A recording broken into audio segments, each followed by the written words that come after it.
안녕하세요. 경북교 이지옥입니다. 이번 시간 12페이지에 27번부터 함께 보도록 하겠습니다. 사전결정 신청에 관한 설명으로 옳지 않은 것 찾도록 되어 있습니다. 여기 사전결정 신청 제도는 건축주가 정식 건축허가 신청하기 전에 자신이 소유하고 있는 대지에 어떤 종류의 건물을 건축할 수 있는지 미리 허가권자에게 물어보는 제도입니다.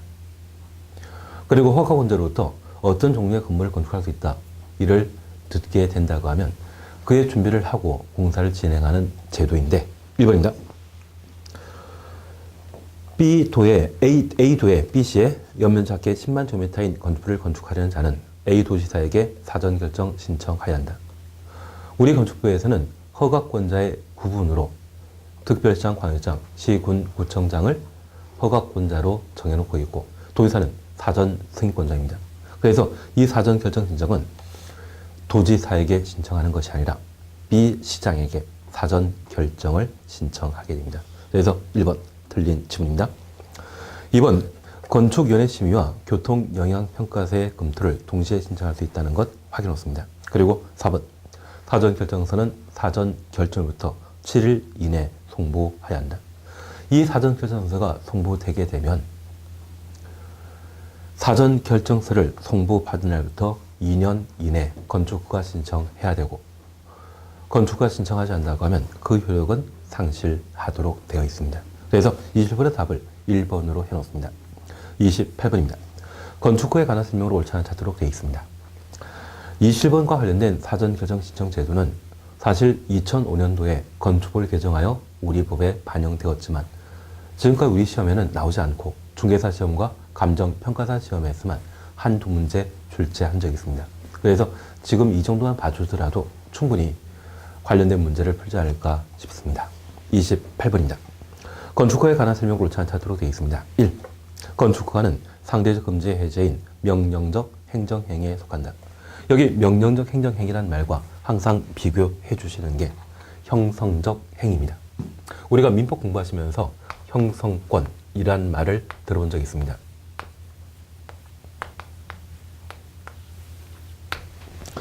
일반 여의사 표시에 따라 법률 관계가 생성되거나 변경, 소멸되는 것을 형성권 행사라 표현하는데, 여기에 건축허가 받았다고 하면 건축허가 반대로 건축행위를 하도록 되어 있습니다. 내가 5층짜리 건축허가 받았는데 불구하고 10층짜리 건물 건축하게 되면 건축허가 사항을 위반한 것으로 그 행위자에 대해서는 처벌하도록 되어 있습니다. 그래서 건축허가 반대로 공사하지 않는다면 처벌한다. 그러한 개념에서 형성적 행위라, 명령적 행정행위라 표현하고, 만약 이 명령적 행정행위 대신 형성적 행정행위라 표현하면 바로 틀립니다. 여기 형성적 행정행위와 관련되어서는 유효, 무효를 판단하는 사안이죠. 그래서 무허가 건축행위에 대해서는 무효이고 허가받고 공사한 것에 대해서는 유효하다, 이런 이야기 나오면 틀립니다. 무허가 건축행위에 대해서는 처벌, 단속하는 것이지 유효, 무효 따지는 건 아니죠. 그래서 건축허에 대한 법적 성격은 명령적 행정행위라는 것 기억해 놓습니다. 그리고 두 번째입니다. 이렇게 건축허가 받아 건물 건축하고 이를 분양하게 되면 수익이 발생하게 되는데, 이러한 수익은 내 희생, 내 노력을 통해 얻어진 것이 아니라 행정청의 건축허가 처분 때문에 그런 이익이 발생했습니다. 그런 외적 요인에 따라 발생한 이익에 대해서는 반사적 이익이라 표현하게 되는데, 우리 주변의 각종 토지 가격, 지하철 역사가 새로 만들어지게 되면 주변 토지 가격이 많이 올라가죠. 그런 토지 가격이 상승하는 것은 토지 소유자의 노력보다는 정책 결정 때문이었습니다. 그래서 한참 인기 좋았던 응답하라 1988 보게 되면 마무리 편에 판교 지역으로 이사가는 것을 본 적이 있습니다. 그 판교 지역의 토지 가격이 그 시점부터 한 20배 정도 가격 올랐다더라고요. 그렇게 가격이 상승했던 것은 토지 소유자의 노력 때문입니까? 외적 요인입니까? 외적 요인이죠. 정책 때문이죠. 그렇게 이익이 발생하는 것에 대해서는 반사적 이익이라 표현합니다. 그리고 마지막으로 건축허가에 대해서는 대물적 성격을 가집니다. 건축허가는 사람 보고 내주는 것이 아니라 땅을 보고 내주기 때문에 대물적 성격을 가진다. 그래서 만약 명령적 행정행위, 반사적 이익, 대물적 성격, 이러한 표현 쓰게 되면 맞지만 형성적 행정행위, 형성적 행위, 권리란 말 쓰게 되면 건축허가에 대한 잘못된 설명으로 이해해 놓습니다. 2번입니다. 건축법에 적용되는 건축물을 건축하려는 자는 건축신고, 건축허가 받아야 된다. 우리 건축법에서는 건축물을 건축하거나 대손하거나 리모델링하고자 한다면 허가권자에게 건축허가 받도록 되어 있고, 그러한 건축허가 사항 중에 경미한 사안에 대해서는 건축신고하고 건축 대수선할 수 있습니다. 그래서 건축물의 건축허가, 건축신고 대상이다. 그런 취지의 2번 질문 맞는 이야기입니다. 3번입니다. 건축물을 건축하거나 대수를 한 자는 국토교통부 장관의 허가가 된다. 건축허가는 특별시장, 광역시장, 특별자치시장, 특별자치도의사, 시군 구청장에게 건축허가 받는 것이지 도의사와 국토교통부 장관에게 건축허가 받는 것 아닙니다. 답을 3번으로 해놓습니다. 4번 꼭 한번 확인해 놓습니다. 21층 이상의 건축물 등을 특별시나 광역시에 건축하려면 특별시, 광역시 추천없습니다. 건축 추천없습니다. 특별시장과 광역시장에 허가 받아야 된다. 맞는 이야기죠. 5번 건축 허가 취소에 관한 사항으로 한번 확인해 놓습니다. 잠깐 우리가 봐줄 것은 우리 건축법에서는 건축물을 건축하거나 대수선하려면 허가권자에게 건축허가 받도록 되어 있는데, 이 건축허가권자는 원칙적인 허가권자, 시군 구청장과 예외적인 허가권자로 각각 구분하게 됩니다. 우리가 이 예외에 대해서는 일정한 예외 조건을 충족한 때 예외가 적용되는 것으로 기억하고 있습니다. 그래서 특별시장과 광역시장에게 예외적으로 건축허가 받는 것은 그 장소가 특별시, 광역시인 경우로서 건물의 규모가 21층 이상이거나 연면적 10만 제곱미터 이상의 건축물, 그리고 관련 건축물에 대한 행위로서 건축행위, 이 세 가지 요건을 갖추게 되면 특별시장과 광역시장에 건축허가 받도록 되어 있습니다. 사실 건축허가 대상에 있어서는 건축행위 외 대수선이 있지만 이 대수선은 특별시장과 광역시장의 건축허가 대상이 아닙니다. 그러면 최근 서울에 송파구에는 제1롯데월드 만들고 있는데 그 제1롯데월드가 106층짜리라고 하더라고요. 그러면 특별시와 광역시에 106층짜리 건물을 새로 신축하게 되면 서울시장의 건축허가 대상인데 63빌딩이나 그 제1롯데월드에 하자가 발생하여 대수선하게 된다면 이 세 가지 예외 요건에 해당되지 않기 때문에 63빌딩 등의 대수선 시에는 시군 구청장에게 건축허가 받은 때 대수선할 수 있습니다. 그래서 특별시, 광역시 안에 층수가 21층 이상이거나 연면적 10만 제곱미터 이상의 건축물, 곧 건축행위 시에만 특광의 건축허가 대상이라는 것 확인해 놓습니다. 다만 이런 요건을 갖춘 건물이랄지라도 공장, 창고 등에 대해서는 제외시키죠. 그래서 연면적 10만 제곱미터 이상의 창고, 공장 등에 대해서는 특별시장과 광역시장의 건축허가 대상 아니기 때문에 시군 구청장에게 허가 받도록 되어 있습니다. 그래서 건축허가권자에 대한 기본적인 구분 28번을 통해 함께 해놓습니다. 29번입니다. 건축법령상 건축허가, 건축신고에 관한 설명으로 드린 것 찾도록 되어 있습니다. 1번 바닥 면적이 각 80제곱미터인 3층 건축물을 신축하고자 하는 자는 건축허가 신청 전에 허가권자에게 그 건축 허용성에 관한 사전 결정을 신청할 수 있다. 사전 결정 신청 제도는 건축허가 대상 건축물을 건축하고자 하는 때 미리 허가권자에게 그 건축물을 건축 가능한지 물어보는 제도를 말했습니다. 그래서 3층 이상의 건축물로서 각 층의 바닥 면적이 80제곱미터라고 하면 연 면적은 240이죠. 그래서 3층 이상 그리고 연면적 200제곱미터 이상에 해당되기 때문에 이러한 경우는 건축허가 대상으로 허가권자에게 사전 결정 신청할 수 있습니다. 2번입니다. 연면적 10분의 3을 증축하여 연면적계가 10만 제곱미터 되는 창고를 광역시에 건축하고자 하는 자는 광역시장에 허가 받아야 된다. 참고 동원해 놓습니다. 우리가 약속하였습니다. 동산자의 허가권자는 시군 구청장이지만 예외적으로 특별시장과 광역시장이 건축 허가권자가 된다. 이 예외가 인정되는 것은 장소가 특별시와 광역시, 규모가 21층 이상이거나 연면적 10만 제곱미터 이상, 행위가 건축행위. 이 세 가지 조건을 충족했을 때 특별시장과 광역시장의 건축 허가 대상이었습니다. 다만 이러한 건축물에는 공장, 창고 포함 제외시킵니다. 따라서 이 공장의 경우는 10만 제곱미터 미만 시군 구청장에게 건축 허가받고 공장 만들고요. 10만 제곱미터 이상이라 할지라도 시군 구청장에게 건축 허가 받도록 되어 있습니다. 이 공장에 대해서는 예외 적용 대상에서 제외시키기 때문에 원칙 쫓아가야 되죠. 그래서 원칙적인 허가권자인 시군 구청장에게 건축 허가 받게 됩니다. 그래서 연면적 10분의 3을 증축하여 연면 작게가 10만 제곱미터 되는 창고를 광역시에 건축하게 되면 이때 구청장에게 건축 허가 받도록 되어 있습니다. 답을 2번으로 해놓습니다. 3번입니다. 건축물의 건축 허가 받으면 국토의 계획 및 이용에 관한 법률에 따른 개발 행위 받은 것으로 본다. 우리가 잠깐 구분해 줄 게 있습니다. 건물 건축하게 되면 보통 대지에 건물을 건축하게 되는데 저 건축물과 대지 중에 주종 관계 무엇이 주물이다? 건축물이 주물입니다. 가끔 이 건축물의 경우는 감가상각에 적용되어 만들어진 지 25년 지나게 되면 아파트 연립자를 제외하면 건물 가치가 0이 되어버리기 때문에 건축물보다 땅이 중요한 부동산이다 그렇게 생각할 수 있지만 건물이 건축되어 있는 대지의 경우에는 이 건축물이 바로 주물입니다. 그래서 우리가 집합 건물 공부하시면서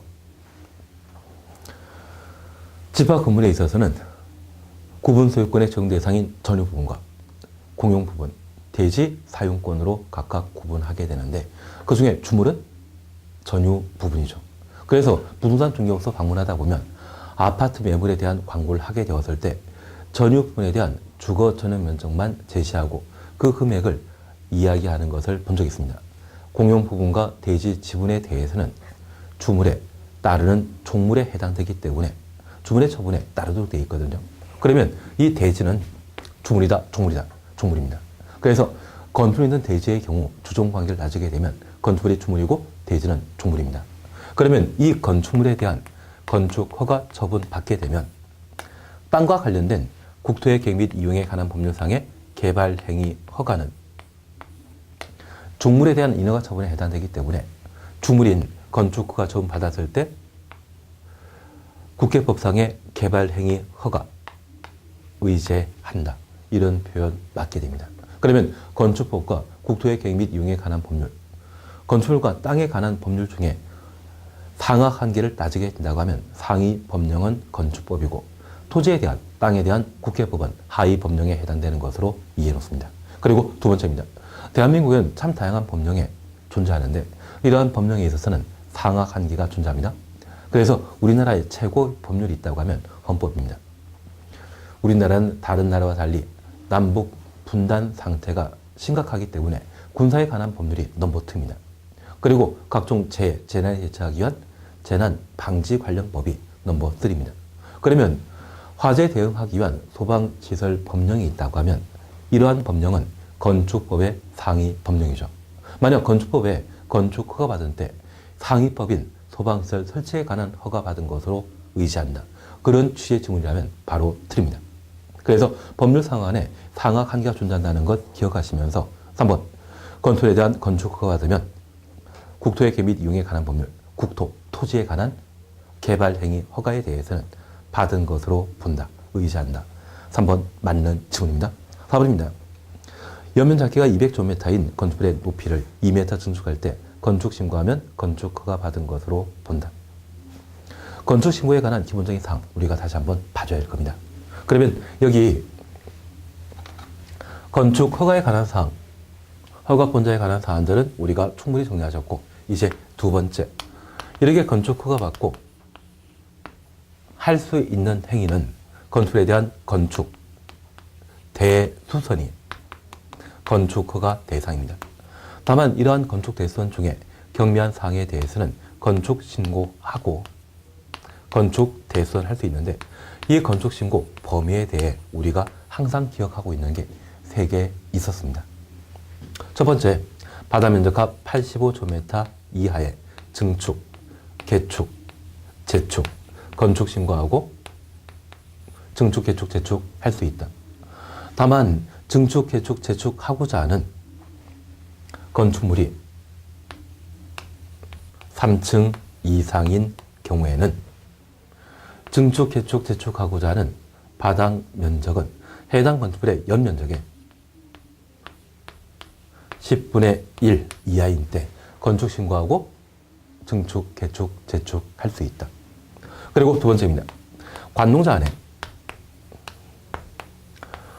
우리가 함께 공부하시면서 우리나라에는 용도 지역제가 적용되게 되는데 개발 가능한 땅을 도시적, 비개발 용도를 관리적, 농림적, 자연환경보전지역으로 각각 구분하고 있습니다. 이러한 관농자라고 하면 시골 지역에 해당되는 것으로 농어민이 거주하기 위한 농가주택 만들 수 있죠. 그래서 이 관농자 안에 연면적 200 미만이고 200제곱미터 이하와 구분하셔야 되죠.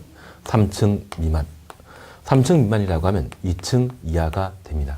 건축물 건축에 대해서는 건축 신고하고 건축할 수 있습니다. 다만 이러한 관농자라 할지라도 그 장소가 지구단위겠고요. 방제지구, 붕괴 위험 지역. 이러한 세 곳이라고 하면 건축 신고 대상에서 제외시킵니다. 이러한 경우는 건축 허가 받고 건축해야 되죠. 지구단위겠고요. 붕괴 위험 지역, 방제 지구 각각 기억해 놓습니다. 그리고 마지막 우리가 기억하시는 게 최근 시험에 출제했던 것으로서 건축의 주요 구조부를 해체하지 않고 대통령령이 정하는 대수선, 건축 신고하고 대수선 할 수 있습니다. 그러면 건축 신고하고 대수선 할 수 있는 것은 건축법령에 6가지 사항을 명시하고 있는데 우리가 알고 있는 대수는 벽삼계단 미관이었죠. 그 6가지의 내력벽 30제곱미터 이상 수선하는 것, 기둥, 보, 그리고 지붕틀 3개 이상 수선하는 것.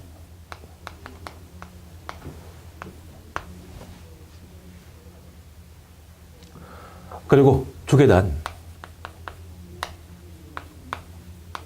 피난계단, 특별 피난계단 수선하는 것.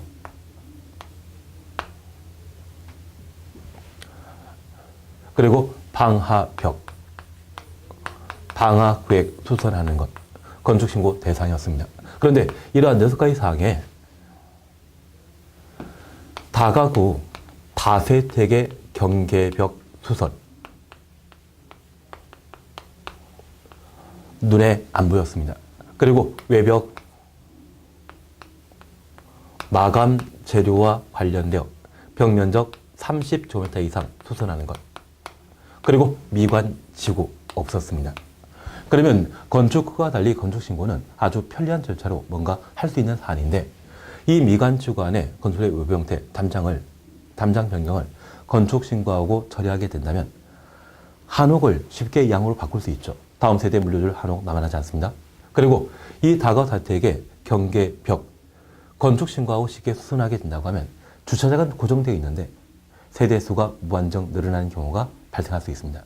그리고 이 외벽 마감 재료와 관련되어서는 작년 초에 의정부의 도시형상주택인 아파트에 1층에 화재 발생하여 건물 전체를 태워버리고 많은 인명피해가 발생한 적이 있습니다. 그런 화재가 1층에서 순식간에 꼭대기 2층까지 올라갈 불이 확산될 수 있는 것은 우리 샌드위치 판넬이라 해서 양쪽에 철판되고 가운데 스티로폴 두는 마감 재료가 있습니다. 그러한 마감 재료가 불연 재료, 준불연 재료가 아니라고 하면 그러한 화재가 쉽게 발생할 수 있거든요.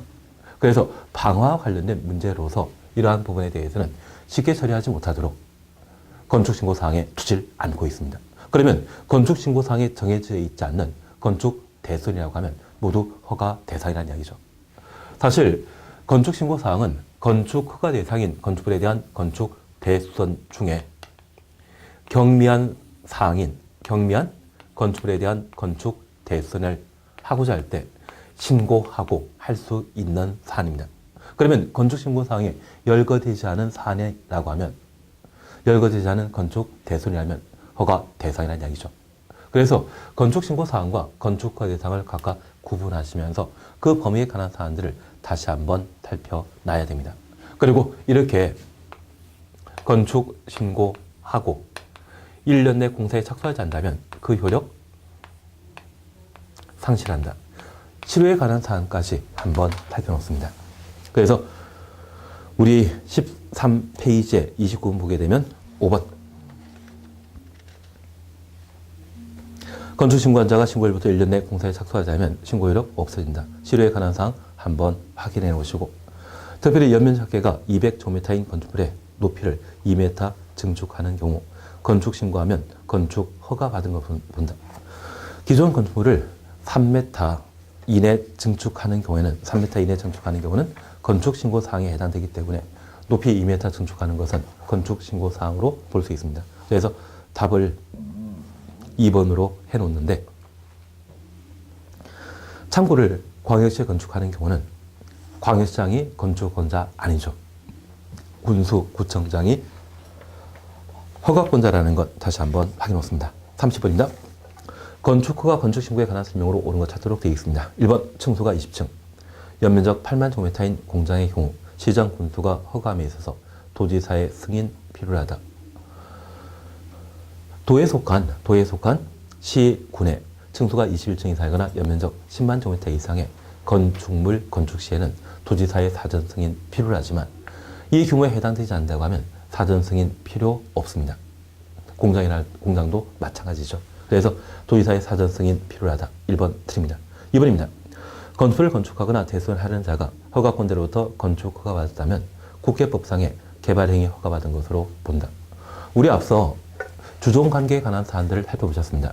땅과 건축물 중에 주물은 건축물이 건축되어 있는 대지의 경우 주종관계는 건축물이 주물이고 그 건축허가를 받게 된다고 하면 종물에 해당되게 되는 토지에 대한 국계법상의 개발행위를 의제하게 됩니다. 2번 맞네입니다.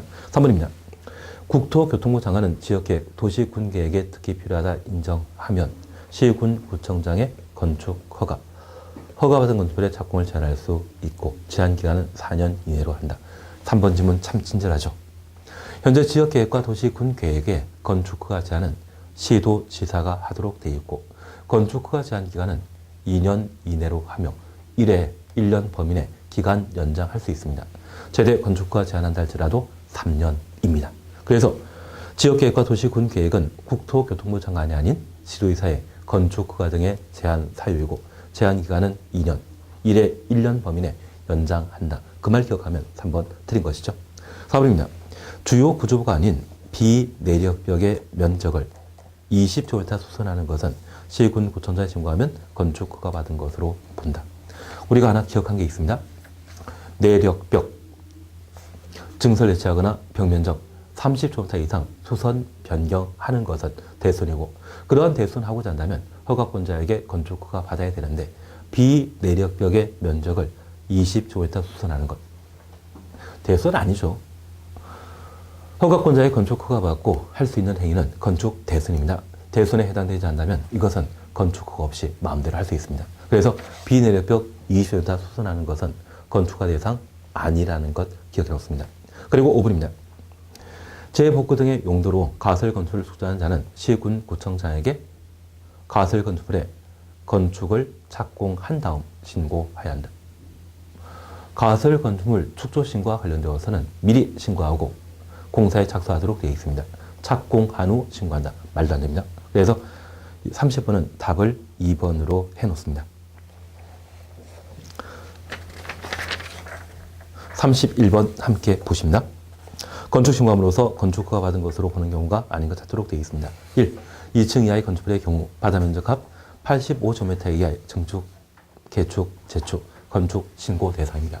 다만 우리가 잠깐 살펴보실 것은 일반적인 건축물의 경우는 바다면적 합 85제곱미터 이하의 증축, 개축, 재축, 건축신고 대상인데 3층 이상의 건축물에는 증축, 개축, 재축하려는 바닥 면적 합이 해당 건축물의 연면적의 10분의 1 이하에 한정한다. 그러면 이렇게 잠깐 이해하십니다. 만약 대지가 존재하는데 그 대지에 2층짜리 건물이 존재하고 3층을 증축하게 된다면 최대 85제곱미터까지는 건축 신고하고 증축할 수 있습니다. 그런데 현재 건축물이 만약 4층짜리라고 하면, 그리고 각층의 바다 면적이 50제곱미터입니다. 그러면 5층을 증축하고자 했을 때 일반적인 경우는 85제곱미터 이내 증축 행위는 건축 신고하고 할 수 있지만, 해당 건물이 3층 이상이라고 하면 연면적의 10분의 1 이내 한정하여 건축 신고하고 할 수 있습니다. 그래서 각층의 바다 면적이 50제곱미터라고 하면 연면적은 200제곱미터이고, 저 5층에 증축하게 된다고 하면 연면적 200제곱미터의 10분의 1, 20제곱미터까지만 건축 신고하고 증축, 개축, 재축 할 수 있습니다. 그래서 3층 이상의 건축물을 증축, 개축, 재축하게 된다면 해당 건축물 연면적의 10분의 1 이하까지만 건축 신고하고 증축, 개축, 재축 할 수 있다. 그러한 구분을 해놓습니다.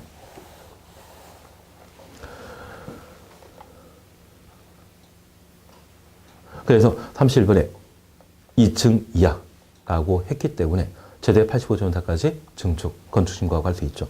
2번입니다. 지구단위 계획구역에서 연면적 200 미만이고 3층 미만의 건축물의 건축. 지구단위 계획구역 들어가게 되면 건축 허가 대상이죠. 우리 요거 보셨습니다. 관농자 안에 연면적 200 미만이고 3층 미만의 건축물 건축은 건축 신고 대상이지만, 지구단위 계획구역, 방제지구, 붕괴 위험 지역에서의 이런 조건의 건축 행위는 건축 신고 대상에서 제외된다. 그러면 지구단위 계획구역에 200 미만이고 3층 미만의 건축물 건축은 건축 허가 대상이란 이야기죠. 그래서 2번 틀린 정답을 해놓습니다. 3번 그냥 한번 봐놓으시고 4번 그냥 보십니다. 그리고 5번입니다. 건축의 높이를 3m 이하 범위 내 증축하는 건축물의 건축. 그래서 건물의 높이를 3m 이내에 증축하게 된다면 건축 신고 대상인데, 보통 층고는 4m이죠. 만약 4m 증축하게 된다고 하면 한 층이 늘어나는 것으로 파악하게 되지만, 3m 이하 높이가 늘어난다고 하면 그때는 층수가 동일한 것으로 파악하기 때문에 경미한 증축으로 보아 건축신고사항으로 정해놓게 됩니다. 그래서 31번은 답을 2번으로 해놓습니다. 32번입니다. 건축신고 대상인 대손에 해당되지 않는 것 찾도록 되어 있습니다. 답은 1번입니다. 주요 구조 해체 없이 내력벽의 면적을 20제곱미터 수선하는 것. 30제곱미터 이상 수선하는데 대손이죠. 그러면 우리 요것 하나 보셨습니다. 우리 건축신고사항으로 건축의 주요 구조를 해체하지 않고 대통령령하는 대수선 건축신고하고 할 수 있습니다. 그러면 이 대수선과 관련되어서는 벽삼 계단 미관이란 말 기억하시고, 증설, 해체, 수선, 변경이 대수선이었죠. 그런데 건축신고하고 대수선할 수 있는 것은 증설, 해체, 수선, 변경 중에 무엇만? 수선에 관한 사항만 건축신고 사항입니다. 그래서 만약 내력벽 30m 이상 수선하는 경우라면 건축신고하고 수선할 수 있지만, 내력벽 30제곱미터 이상을 변경한다, 증설한다, 해체한다, 이 말 나오게 되면 건축신고 사항에 없기 때문에 건축허가 대상이 되는 겁니다. 그리고 기둥, 보, 지붕틀을 각각 3개 이상 수선하는 것, 주계단 등을 수선하는 것, 방화벽 등을 수선하는 것, 이러한 것들은 건축신고 사항인데, 특별히 경계벽 없었죠. 건축신고하고 쉽게 경계벽을 수선하게 되면 주차장이 한정되어 있는데 불구하고 세대수가 무한정 늘게 되면 주차장 문제가 발생할 수 있습니다. 외벽 마감재와 관련되어서는 화재와 관련된 사안이죠. 미관지구와 관련되어서는 한옥 유지할 필요가 있기 때문에 이러한 세 가지 사항에 대해서는 건축신고 사항에 따로 주지 않고 있습니다. 그러면 이러한 세 가지 사항은 건축 허가 대상이라는 것 기억하시고, 반면 15페이지의 32번 내력벽의 벽면적 20제곱미터 수선하는 것, 이것은 아예 대수선도 아니죠. 그래서 32번은 답을 1번으로 해놓습니다. 33번입니다. 가설 건축에 관한 설명으로 쓰인 것 찾도록 되어 있습니다. 1번 도시 군 계획설 등의 가설 건축물을 건축하는 경우에는 시, 군, 구청장에게 허가 받아야 된다. 허가 동원해 놓습니다. 여기 가설 건축물은 도시 군 계획설인 도로 등에 만들어지는 것과 대지에 만드는 경우가 있습니다. 그래서 도시 군 계획설에 해당되는 도로 공원에 가설 건축물을 만들게 된다면 도로 이용하는 자, 공원 이용하는 자에게 불편을 끼치기 때문에 까다롭게 허가 대상으로 정해놓고 있는데, 대시에 만들어지게 되는 아파트 분양을 목적으로 하는 모델 하우스라고 하면 교통에 방해되는 거 아니죠. 신고하고 가설 건축물을 축조할 수 있습니다. 2번입니다. 허가 대상 가설 건축의 존치 기간은 3년 이내이며 존치 기간 연장하려는 건축주는 만료일 7일 전까지 허가 신청해야 한다. 현재 허가 대상 가설 건축물과 신고 대상 가설 건축의 존치 기간은 각각 3년으로 공통 사항입니다. 각각 연장 사용하고자 한다면 신고하고 축조하는 가설 건축물은 만료일 7일 전에 연장 신고하도록 되어 있고, 허가 대상 가설 건축물의 경우는 만료일 14일 전에 연장 허가 신청하도록 되어 있습니다. 그래서 지금처럼 7일이라는 말 쓰게 되면 그게 잘못된 것이죠. 답을 2번에 넣습니다. 그리고 3번입니다. 신고하여야 하는 가설 건축 시간은 3년 이내이며 연장하고자 한다면 7일 전에 신고해야 한다. 허가 대상의 경우는 14일 전, 신고 대상의 경우는 7일 전이라는 것 기억해 놓습니다. 4, 5 크게 문제 없기 때문에 지나갑니다. 그래서 33번은 답을 2번으로 해놓습니다. 34번입니다. 건축허가 제한에 관한 설명으로 옳은 것 찾도록 되어 있습니다. 여기 건축허가 제한과 관련되어서는 과거에 참 자주 다양한 문제로 시험에 출제된 바 있습니다. 지금 우리는 건축허가와 관련되어 허가권자에 관한 사항 보셨고, 건축허가 대상과 건축신고 대상에 대해 살펴보셨습니다. 그런데 이런 건축허가, 건축신고 방법으로 건물을 건축하여 분양하게 되면 돈을 벌게 되는데, 이러한 수익은 사적 이익에 해당됩니다. 이러한 사적 이익이 공익에 저촉되게 되면 규제 가할 수 있죠. 그런 규제 방법으로서 가장 대표적인 것이 건축 허가 등의 제한입니다. 그리고 건축허가 신청에 대한 거부, 사전 승인, 건축 허가 취소, 이러한 네 가지가 법률이 정하고 있는 건축 허가 등에 대한 규제 사안인데, 여기 취소는 허가 일년에 공사에 착수하지 않거나, 공장의 경우는 예외 있습니다. 공사에 착수했지만 공사 완료가 불가능한 경우는 그 허가를 취소하여야 한다. 강행 규정인 것 기억해 놓습니다. 그리고 사전 승인은 도지사의 사전 승인권과 맞물려 기억해 놓으시고, 거부와 관련되어서는 유락시설, 숙박시설이 주거 환경, 교육 환경 등에 부적합한 때에는 건축허가 신청을 거절할 수 있습니다. 그러면 여기 건축허가 제한과 관련되어 잠깐 다시 살펴보실 것은, 여기 건축허가 제한의 대상은 건축허가와 착공을 제한할 수 있습니다. 허가권자의 건축허가 등을 제한하기 때문에 현재 제한하는 자는 국토교통부 장관 또는 시도지사인데, 그 제한 사유와 관련되어 국토교통부 장관의 경우는 국토관리상 필요한 때 직접 제한할 수 있고, 주무부처 장관의 요청이 있으면 국방, 환경, 문화재 보존, 국민 경제상 필요한 때 허가권자의 건축허가 등을 제한할 수 있습니다. 반면 시도지사의 경우는 지역계획, 도시군계획상 필요한 때 건축허가 제한할 수 있고, 제한 기간은 2년 이내로 하며 1년 범위 내 기간 연장할 수 있습니다.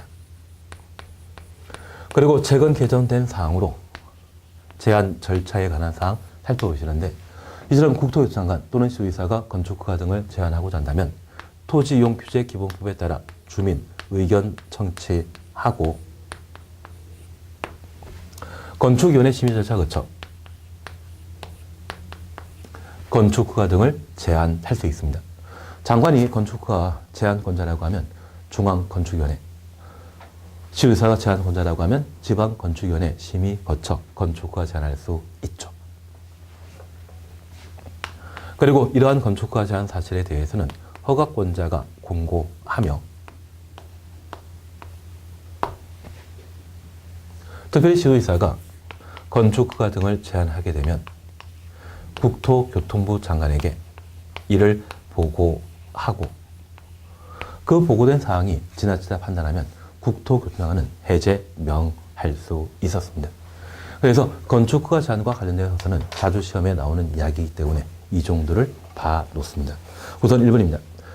장관이 건축허가나 건축물의 착공을 제한하는 경우 그 제한 기간은 2년이라 하되 1회 하나요 2년 범위 내 제한 기간 연장할 수 있다. 연장 1회 1년이죠. 그래서 1번 드립니다. 2번입니다. 시도지사는 주무부 장관이 국민경제위에 요청했다고 하면 국토교통부 장관의 제한 사유이지 시도지사의 제한 사유 아니죠. 그리고 3번입니다. 시도지사는 국토관리를 위해 국토관리는 국토교통부 장관의 건축허가 제한 사유이지 시도지사의 제한 사유 아닙니다. 4번 시도지사는 지역계획, 도시, 군계획에 특히 필요하다 인정하면 시, 군, 구청장의 건축허가, 허가받은 건축물의 착공을 제한할 수 있다. 그래서 시도지사의 건축허가 제한 사유는 지금 보셨던 지역계획, 도시, 군 계획이고 국토교통부 장관은 국토관리상 필요하거나 주무부처 장관의 요청이 있으면 국방, 환경, 문화재, 국민, 경제 이 네 가지 사유로 허가권자의 건축허가 등을 제한할 수 있습니다. 답을 4번으로 해놓습니다. 그리고 시도지사가 건축허가 제한한 경우 국토교통부 장관에게 통보해야 한다. 국토교통부 장관에게 보고하도록 돼 있죠. 그래서 답을 4번에 놓습니다. 35번입니다. 건축허가 제한에 관한 설명으로 옳은 것 찾도록 되어 있습니다. 1. 국토장관은 국토관리에 특히 필요하다 인정하더라도 시, 군, 구청장의 건축허가 제한할 수 없다. 없다. 동원해 놓습니다. 관계법규 전반에 걸쳐 대부분의 부정문은 그러하지 아니하다로 정해져 있습니다. 여기 없다라고 하는 것은 있다를 틀린 지문으로 만들려고 억지로 만든 표현이거든요. 그래서 웬만한 부정문은 모두 그러하지 아니하다. 만약 없다로 나와 있다고 하면 이것은 우리를 속이기 위한 함정으로 인식하는 것도 괜찮을 겁니다. 1번 틀립니다. 제한할 수 있습니다. 2번입니다. 국토교통부 장관이나 시도지사가 건축허가, 허가받은 건축물의 착공을 제한하는 경우에는 토지용 기재 기본법에 따른 주민 의견 청취한 후 지방건축위원회 심의 거쳐야 한다. 그래서 건축허가 제한 절차와 관련되어 주민 의견 청취, 건축위원회 심의 보셨는데 장관이 건축허가 등을 제한하게 되면 중앙, 시도지사가 건축허가 제한하게 되면 지방 건축위원회 심의 거치도록 되어 있습니다. 3번입니다. 제한기간 2년으로 하고 기간 연장할 수 없다? 1회 1년 범위 내 기간 연장할 수 있죠. 4번입니다. 시도지사가 시, 군, 구청장의 건축허가 제한한 경우 국토교통장관에게 보고하여야 하고 장관은 공고하여야 한다? 이 장관은 지나친 제한일 때 해제 여부를 결정할 수 있고요. 건축허가 제한 사실을 공고한 자는 허가권자가 공고하는 것이죠. 장관 공고하는 거 아닙니다. 그리고 5번입니다. 시도지사는 시, 군, 구청장의 건축허가 제한이 지나쳐 인정하면 직권으로 해제할 수 있다. 시, 군, 구청장의 건축허가 제한이 지나치다. 시, 군, 구청장은 건축허가권자이지 이들이 제한하는 거 아니죠. 그래서 5번 틀립니다. 35번은 답을 2번으로. 36번입니다. 건축공사 안전관리에 관한 설명으로 옳지 않은 것 찾도록 되어 있습니다. 1번입니다. 건축허가 받은 자가 건설의 공사를 중단하고 장기간 공사 현장 방치할 경우 공사 현장에 대한 미관 개선과 안전관리 등의 필요한 조치를 하여야 한다. 강행규정 맞습니다. 2번입니다. 허가권자는 연면적 1000제곱미터 이상 1000동이었습니다. 건설 건축에 대해서는 착공신고하는 때 착공신고 동원해 주십시오.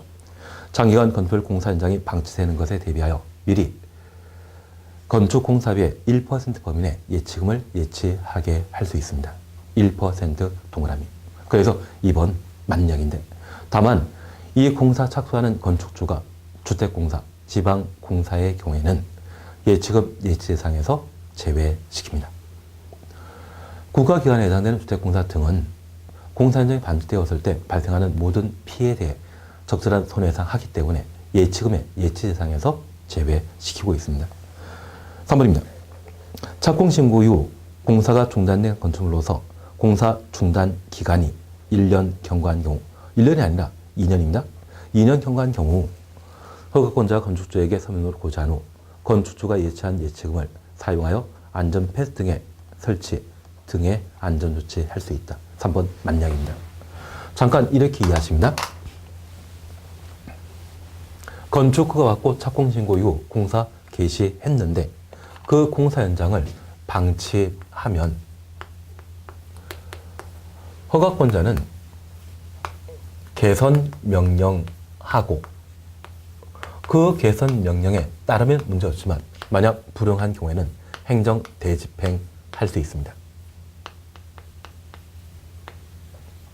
그런데 이러한 방치 현상, 착공 신고 이후 공사가 중단되었는데 만약 그 중단 기간이 2년 이상이라고 하면 아마 건축주는 부도 파산하여 전국에 도피 생활을 할 수 있을 겁니다. 그리고 현장에 산사태 등의 발생 우려가 높다고 하면 현장 관리하라 명령하더라도 공사 현장이 2년 이상 공사 중단되었다고 하면 건축주 쉽게 찾을 수 있다 없다? 없습니다. 그러면 개선 명령하고 그 개선 명령 하는 것을 지켜봤다가 불응한 때 대집하게 된다면 많은 시간이 걸리게 됩니다. 그래서 이미 중단 기간이 2년 이상이라고 하면 이러한 개선 명령의 효과가 기대할 수 없기 때문에 건축주가 과거에 예치했던 예치금을 사용하여 바로 현장 관리 조치를 할 수 있다는 이야기입니다. 그래서 공사 중단 기간이 몇 년? 2년 이상인 경우라면 개선 명령하더라도 기대 이익이 없기 때문에 허가권자는 현장 관리 예치금을 사용하여 직접 안전 조치를 취할 수 있습니다. 그래서 3번 2년 경과된 경우 예치금 사용하여 안전 조치 할 수 있다. 답을 3번으로 해놓습니다. 그리고 4번은 개선 명령에 관한 사항으로 공사 현장 방치되면 허가권자가 개선 명령 할 수 있고 5번입니다. 그 개선 명령에 불응하면 안전 관리 예치금을 사용하여 행정 대집행할 수 있다. 그래서 36번은 답을 3번으로 해놓습니다. 이번 시간 여기까지 함께 하시고 다음 시간에는 사용 승인과 관련된 내용들을 함께 다루도록 하겠습니다. 수고하셨습니다.